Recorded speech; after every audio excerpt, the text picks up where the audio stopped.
জীবনের দীর্ঘ সময়ে চাকরি ক্ষেত্র ও নানান কাজে ব্যস্ত থেকে করিম সাহেব বর্তমানে আছে অবসরপ্রাপ্ত। তবে অবসর সময়টুকু সে ঘরে বসে না থেকে চান দেশ ও বিদেশ নানান জায়গায় ভ্রমণ করতে। কিন্তু করিম সাহেবের তো পাসপোর্ট নেই। তবে ডিজিটাল বাংলাদেশে সবকিছু এখন হাতের মুঠোয়। চলুন দেখি কিভাবে ডিজিটাল বাংলাদেশে ই পাসপোর্টের মাধ্যমে করিম সাহেবের মতন আপনিও পারেন আপনার স্বপ্ন পূরণ করতে। ইন্টারনেটে গিয়ে www.epassport.gov.bd তে আপনি আপনার অনলাইন অ্যাপ্লিকেশনটি পূরণ করতে পারেন।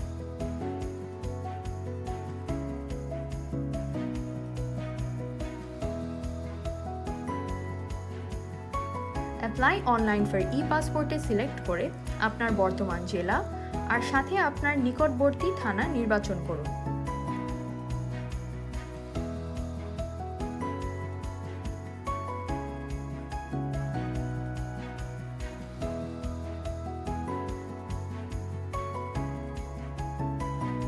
পরের ধাপে গিয়ে আপনার ইমেল অ্যাকাউন্টটি টাইপ করুন।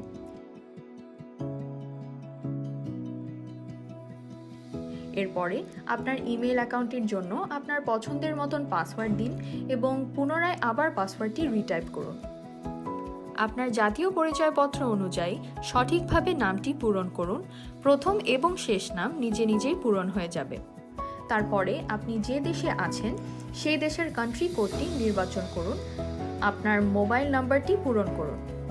এখন আপনার ইমেল আইডি, টাইটেল, পাসওয়ার্ড দিয়ে লগ ইন করুন এবং এই ইমেলটি সিলেক্ট করুন। মেইলের ভিতরে থাকা লিঙ্কটি সিলেক্ট করুন। আপনার ই পাসপোর্ট অ্যাকাউন্টটি এভাবে অ্যাক্টিভেট হয়ে গেলে এখন আপনি সাইন ইন করুন। এইসব তথ্য দিয়ে আপনি আপনার আবেদনটি সম্পূর্ণ করুন। এখানে আপনি আপনার পাসপোর্টের ধরন সাধারণ বা অর্ডিনারিতে বাছাই করুন। এখানে আপনি আপনার ব্যক্তিগত তথ্য দিন। এখানে আপনার জন্ম তারিখ এবং অন্যান্য তথ্যগুলো পূরণ করুন। আপনার জাতীয়তা বাছাই করুন।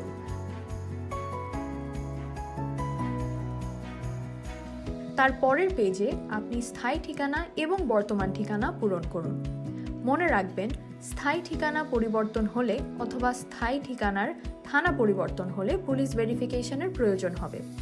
এই ক্ষেত্রে আপনি আপনার পূর্ববর্তী পাসপোর্ট যদি থেকে থাকে তাহলে তাহা ডিক্লেয়ার করতে হবে, অন্যথা ইহা আইনের ব্যতীত হবে এবং পাসপোর্ট পেতে বিলম্ব হবে।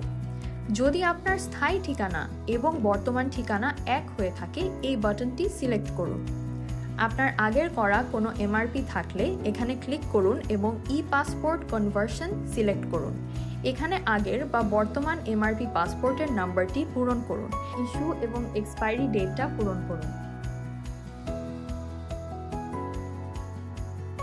আগের কোনো পাসপোর্ট না থেকে থাকলে পুনরায় এখানে সিলেক্ট করুন এবং নিচে আপনার জাতীয় পরিচয়পত্রের নাম্বার পূরণ করুন। এখানে আপনার বাবা এবং মায়ের নাম, পেশা, জাতীয়তা পূরণ করুন এবং পরের পেজে চলে যান। এখানে আপনার বৈবাহিক অবস্থার বর্ণনা দিন। আপনি বিবাহিত হয়ে থাকলে আপনার স্বামী বা স্ত্রীর তথ্য পূরণ করুন এবং পরের পেজে চলে যান। এখানে আপনার একজন জরুরি ব্যক্তির নাম ও তার ব্যক্তিগত তথ্য, যোগাযোগ নাম্বার ও তার সাথে আপনার সম্পর্ক নির্বাচন করুন। এখানে সেভ করে পরের পেজে চলে যান। আপনি কত পৃষ্ঠার পাসপোর্ট এবং কত বছরের ভ্যালিডিটি চান সেটা চুজ করুন এবং পরের পেজে চলে যান। এখানে আপনার দরকার অনুযায়ী রেগুলার অথবা এক্সপ্রেস ডেলিভারি চুজ করুন। রেগুলার ডেলিভারিতে 14 কার্য দিবস এবং এক্সপ্রেস ডেলিভারিতে 7 কার্য দিবসে আপনি আপনার পাসপোর্টটি ডেলিভারি পেতে পারেন। নিচে আপনার বায়োমেট্রিক এনরোলমেন্টের জন্য একটি অ্যাপয়েন্টমেন্ট ডেট চুজ করুন। অনেক সময় ডেট অ্যাভেলেবল না থাকলে পরের মাসগুলো চেক করে অ্যাপয়েন্টমেন্টের ডেট টাইম সিলেক্ট করে নিন। এইবার পরের পেজে চলে যান। এখানে আপনার তথ্যগুলো পুনরায় যাচাই করুন এবং কোনো ভুল না থাকলে পরের পেজে চলে যান।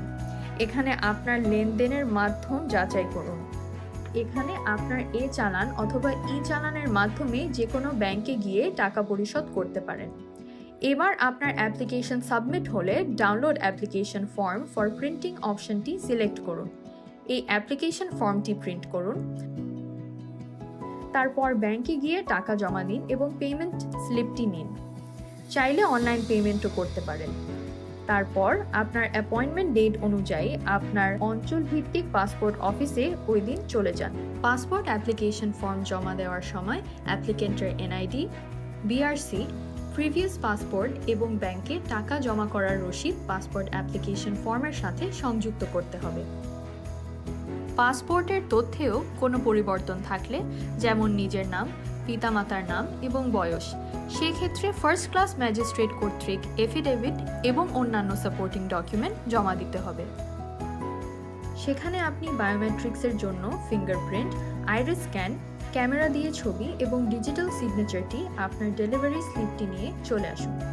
এরপরে আপনার ডেলিভারি স্লিপে দেওয়া ডেট অনুযায়ী আপনার পাসপোর্ট অফিসে গিয়ে আপনার পাসপোর্টটি কালেক্ট করে নিয়ে আসুন। কাউন্টার ত্যাগ করার পূর্বে আপনার পাসপোর্টে চাহিত তথ্যগুলি ডেলিভারি স্লিপের সাথে মিলিয়ে নিন। ডেলিভারি স্লিপের তথ্যগুলি আপনি আগে সম্পূর্ণরূপে চেক করে তারপর সাইন করবেন।